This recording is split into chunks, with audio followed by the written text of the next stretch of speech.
Hello once again. Good morning, good afternoon, or good evening, whenever it is that you are watching this video. So this is the fourth video in our chapter 9 series. And in this one, we will continue with 9.3b, where we will analyze the process in urine formation. So how does the kidney produce your pee? So it involves three processes, not step, dia proses. Dia berlaku lebih kurang serentak bergantung kepada tempat mana darah tu sampai. Okay, so it's gonna involve three processes, which is ultrafiltration, reabsorption, and secretion. So if you are ready, let's begin. Okay, so yeah, it involves three basic processes. This is a diagram that you can use as a reference. Okay, so this is what your nephron looks like in case you forgot what a nephron looks like. So there will be glomerular ultrafiltration, ataupun kalau kamu tidak tulis glomerular, tulis ultrafiltration saja pun tidak apa, itu akan berlaku di glomerulus. There will be reabsorption in the proximal convoluted tubule, at the loop of Henle, and at the distal convoluted tubule. There will be secretion at the proximal and the distal convoluted tubule. And the collecting duct pun akan ada absorption and secretion. Okay, so let us look at the first process that is involved, ultrafiltration. So this will occur in the Bowman's capsule. It is the forced removal of substances from the blood in the glomerulus into the Bowman's capsule. Example of things that are forced out from the blood are water, urea, vitamin, bicarbonate ions, hydrogen ions, and other solutes such as glucose, amino acids, and sodium chloride. Things that are retained in the blood are things such as blood cells, platelets, and other large plasma proteins. So basically, small stuff will get filtered out of blood, big stuff stays in the blood. Okay, so this will occur over here. The filtrate, as you can see from this diagram, is water, blah, blah, blah, blah, blah. Okay, so how does the Bowman's capsule and the glomerulus make it possible? Okay, how is it possible that these things are squeezed out of the blood and into the Bowman's capsule? Well, there are several factors. The first factor that makes ultrafiltration good and successful is the high hydrostatic blood pressure in the glomerulus. So due to the diameter of the efferent atriole being smaller than the afferent atriole, the blood in glomerulus will have higher blood pressure than in the other capillaries. Sebab kamu bayangkan kamu daripada lorong yang luas, tiba-tiba kamu kena paksa untuk masuk lorong yang kecil. Masa kamu mau dari lorong luas masuk ke dalam lorong kecil tu, mesti kamu bertolak-tolak, kamu jerit-jerit, kamu stres kan. So just like that with the blood cells, when they are going from the afferent atriole into the efferent atriole through the glomerulus, they are going from a wide hallway into a narrow hallway. So there's gonna be increased blood pressure. Dia makin tolak-tolak-tolak sampai molekul yang kecil akan tertolak keluar daripada glomerulus. So the smaller substances in the blood are going to be forced into the Bowman's capsule because of this high hydrostatic blood pressure. Another factor that makes ultrafiltration possible is the highly coiled glomerulus capillaries. Because it's highly coiled, there is increased surface area for ultrafiltration because the glomerulus is now long and extensive. And the third factor is the high permeability of the glomerulus because of single cell thickness and fenestration in endothelium. Glomerulus tu, the blood capillary that is called the glomerulus is only one cell thick. And the endothelium, which is the Bowman capsule yang sebelah glomerulus tu, dia ada fenestration. Fenestration means lubang. The endothelium that is next to the very thin blood capillary has holes. So this means that it is permeable to water and solutes. Air dan benda-benda yang terlarut dalam air senang untuk limpas. It is also impermeable to blood cells and plasma protein. Sebab masih ada membrane yang jaga kan? So, blood cell dengan plasma protein tidak dapat melalui. Okay, so let's look at the filtration membrane components in the glomerulus. Sekarang kita cakap itu glomerulus, the blood vessel that is doing this stuff. There is a filtration membrane component. The fenestrated endothelium of glomerulus allow solute and fluid but not blood cells, platelets, and plasma protein.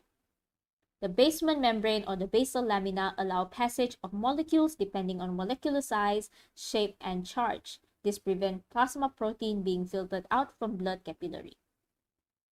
There's also filtration slits, which is spaces between the foot-like processes, which is the pedicels or podocytes, makes it impermeable to blood cells and plasma protein, and the slit diaphragm prevent medium-sized proteins from passing through. Okay, here's some diagram. Kaya kalau kamu tengok dalam itu glomerulus, dia akan nampak macam ni.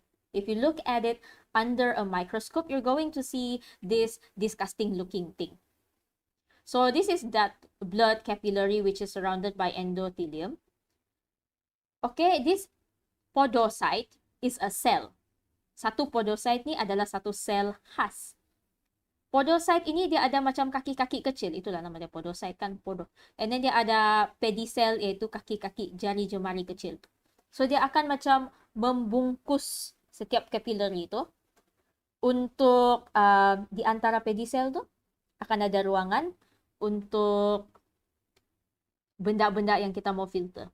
So water, solutes, all that stuff is going to go through these little holes. But bigger stuff cannot pass through those holes. Those filtration slits. So this is what it looks like if you cut it and you look at it from another angle. The epithelial podocytes, yang sel yang berjari-jari jemari tadi tu, dia akan nampak macam ni. Jadi di antara jari jemari dia akan nampak begini. Akan ada satu basement membrane. Lepas tu ada endothelium. Di bawah dia adalah capillary. Okay, so this is your epithelial podocytes, basement membrane, endothelium, and capillary lumen. Filtration slit, di sini. Slit diaphragm is like this thin membrane, this thin diaphragm that prevents big stuff from passing through. Fenestrae, however you want to pronounce it, is the ruang kosong antara endothelium cells. So you see from the structure here, this is how it allows smaller things to pass through, bigger things to stay inside the capillary. Okay, this is another diagram showing more or less the same thing, just with a different angle and more labels. Okay, same thing as I said before, cuma ini lukisan orang lain lah. Dia tunjuk podocyte dengan cara lain, dia ada label-label lagi. So these three diagrams are more or less the same.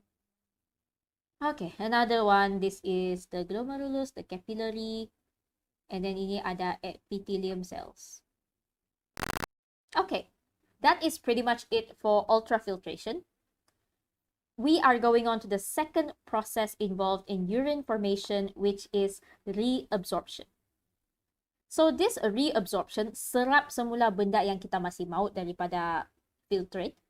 It occurs at the proximal convoluted tubule, loop of Henle, distal convoluted tubule, and collecting duct. Reabsorption is the movement of substances in the glomerular filtrate back into the blood capillaries via passive or active transport. And you can see here the substances that are reabsorbed back into the blood are glucose, amino acids, vitamins, most of the water, and ions. Ions such as sodium, chloride, potassium, hydrogen, and bicarbonate.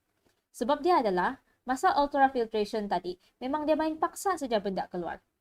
So, ada benda yang badan kita masih perlu, nephron tu akan ambil semula supaya tidak hilang. Like, of course, you're gonna need water. Nanti kamu dehydrated, so it's gonna take most of the water back. Dia akan ambil balik gula because, you know, your cells need glucose, your cells need amino acid, your cells need vitamins, and it needs the ions. So, benda yang masih berguna ni, nephron kita akan serap semula. Reabsorption. Reabsorption is the process where substance from the filtrate is reabsorbed into blood capillary. Reabsorption dia terbalik sedikit dengan secretion. Secretion pembuangan. Secretion is the process where substance from blood capillary are secreted into filtrate. Okay, so dia arah yang bertentangan. So the blood capillary can be peritubular capillary or vasa recta. Okay, let's look at the reabsorption at proximal convoluted tubule. Sekarang masa yang sesuai untuk kamu ambil gambar nephron yang kamu lukis untuk 9.3a. Take back the diagram that you drew for 9.3a. Take it out, take a pencil or pen, and you're going to start labeling some things. Okay. Let us label with arrows how reabsorption occurs at proximal convoluted tubule. So here, reabsorption occurs by both active and passive transport. At the proximal convoluted tubule, reabsorption is critical for the recapture of ions, water, and valuable nutrients. The things that are reabsorbed by active transport are sodium ion, glucose, amino acids. So, bila kamu tulis sodium ion, glucose, amino acid, sila gunakan satu warna. Kalau di diagram saya ni, saya gunakan warna merah. So, choose different color for when it's active transport or passive transport. In this diagram, I'm using red color for active transport. And then there are substances that are reabsorbed via passive transport. So things that are absorbed via passive transport are chloride ions, water, potassium ions, bicarbonate ions, which is HCO3 negative, and urea. So benda-benda yang passive transport dalam diagram saya label menggunakan pen biru. The processing of filtrate in the proximal convoluted tubule helps to maintain a relatively constant pH in bodily fluids. So, dia akan jaga pH lah sebab ion-ion ni kita ambil balik, kita tidak hilangkan dengan banyak. Okay? Alright. This is a closer diagram to show what you should be drawing. Kalau yang efferent tu kamu tidak mau lukis macam ni pun tidak apa, asalkan jelas bagi kamu lah. Okay. Alright. We are going to look at the reabsorption in the next part of the nephron, which is at the loop of Henle. Loop of Henle ni masa dia turun dan dia naik, benda yang dia reabsorb berbeza. At the descending loop of the loop of Henle, of the loop of Henle, masa dia menurun, the thing that will be reabsorbed is water only. Reabsorption of water will occur via water channels, or also called aquaporin proteins, make the epithelium permeable to water. Di permukaan epithelium tu, membrane dia akan ada aquaporin protein untuk membolehkan air diserap semula. There are no channels for salt and other small solutes. As a result, the filtrate loses water and therefore its solute concentration increase. Okay, and then it's going to go down. And as it is going up the ascending limb of the loop of Henle, at the ascending limb of the loop of Henle, there are no water channels. Bila dia menaik saja, tube ini tiada water channel, jadi dia impermeable to H2O. Air tidak dapat limpas. The ascending limb of the loop of Henle will have two segments. It has a thin segment and a thick segment. At the thin segment, it has ion channel, and sodium chloride will diffuse out from the tubule into the medulla region by passive transport. Kamu tengok di sini, saya label dengan blue arrow. Bila dia sampai kepada thick segment, sini pun ada ion channel juga. Sodium chloride juga yang kena kasih keluar. But now, sodium chloride is transported actively into the medulla region. Tadi di bawah ni adalah passive transport. Bila dia sampai part yang tebal ini, dia adalah active transport. At the next part of the nephron, the distal convoluted tubule, there will be active transport reabsorption of bicarbonate ion, which is HCO3 negative, and also sodium chloride. Itu potassium dengan hydrogen pun adalah kena serap sikit-sikit. Tapi lebih banyak active transport reabsorption, NaCl, and HCO3 negative. And there will be passive transport of water. Water will also be reabsorbed at distal convoluted tubule, but via passive transport. When it reaches the collecting duct, there is also reabsorption happening at the collecting duct. There will be reabsorption of waters and solutes. Water is H2O. Solutes such as sugar, amino acids, vitamins, and other nutrients. Ini pun akan ikut secara passive transport sebab dia ikut air. Dia terlarut dalam air. At the inner medulla, which is permeable to urea, urea will diffuse out. So, bahagian bawah ni, urea akan diffuse out. So, dia passive transport. In producing dilute urine, NaCl if actively reabsorbed. Mana NaCl? Okay. NaCl will be active transport reabsorbed out of collecting duct. Supaya kita punya, ya, macam kita masih mau jaga kandungan garam dalam badan dan kita tidak mau kencing kita terlalu pekat. Yeah, that's what it means, dilute urine. Okay. There are adaptations to increase reabsorption in proximal convoluted tubules. Proximal convoluted tubule, which is the bahagian depan-depan tu, dia ada beberapa ciri-ciri yang membolehkan dia sangat efisien untuk reabsorb bahan-bahan ini. So the first is that the proximal convoluted tubule is very coiled, dia berbelit-belit, and it is lined with numerous microvilli. So it has increased surface area for reabsorption.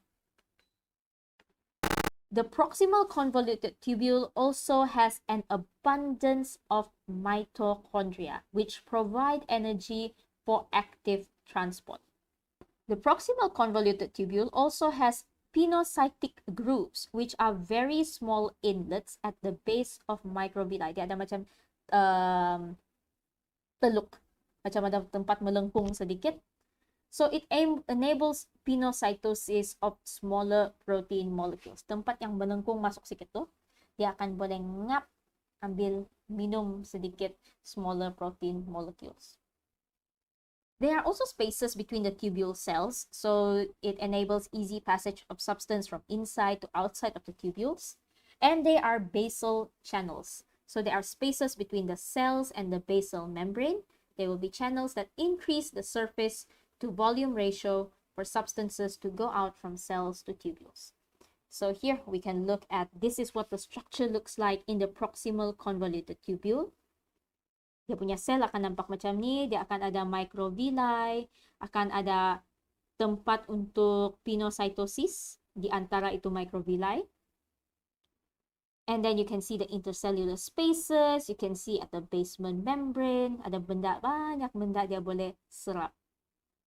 Okay, the substances entered by active or passive transport into the cytoplasm of the cell and are then moved to the opposite membrane. Anything that is absorbed from this side will be absorbed through to this side. Substances move across the membrane into the basal channels and across the basal membrane into the blood capillaries by active and passive transport. So, benda akan naik dari atas, passing atas sini, pas melalui epithelial cell, melalui cytoplasm dia dan kepada blood capillary. Dia boleh melalui active transport, boleh melalui passive transport. Okay, so sekian itu untuk reabsorption. We are looking at the third process in the urine formation, which is secretion, pembuangan. In secretion, it is the removal of waste or toxic substances out from the blood and into the glomerular filtrate. So this will occur at several points. The first point is it will occur at the proximal convoluted tubule. The secretion that happens here is the secretion of hydrogen ion, drugs, and toxins, which is poisons, by active transport. So di sini saya ada tulis drugs, hydrogen ions, and toxins via active transport using red pen. Urea will be secreted via passive transport. So NH3 via passive transport warna biru. Water can be secreted via osmosis. At the distal convoluted tubule, which is other end, there will be secretion of hydrogen ion and potassium ions by active transport. So distal convoluted tubule, hydrogen ion, potassium ion by active transport. So urea pun akan by active transport here. So it's H plus K plus urea. Panapam keluar. So that is pretty much it. This urine in our blood, urine in our pee is produced through 3 processes. The 3 processes that are involved in urine formation is ultrafiltration, reabsorption, and secretion. So go ahead and fill in what you feel like you need to fill in your diagram. Kamu boleh ikut diagram saya bulat-bulat. Kalau kamu mau buat cara sendiri pun tidak apa. Ada satu benda yang mungkin berbeza di sini dengan apa yang saya explain tadi. Dalam sini dia ada label bahagian mana adalah renal cortex, bahagian mana adalah outer medulla, bahagian mana adalah inner medulla, mana satu adalah renal pelvis. Another thing you may notice is it includes the pressure. So here it is noting the osmotic concentration. Sini osmotic concentration 1200, osmotic concentration 300 here. Osmotic concentration is highest at 1200 in the inner medulla. Do you need to remember and understand that at your level now? Not really. You can write that down if you want, but that's not important for you to memorize this time. Okay, so that's all you need to know about urine formation.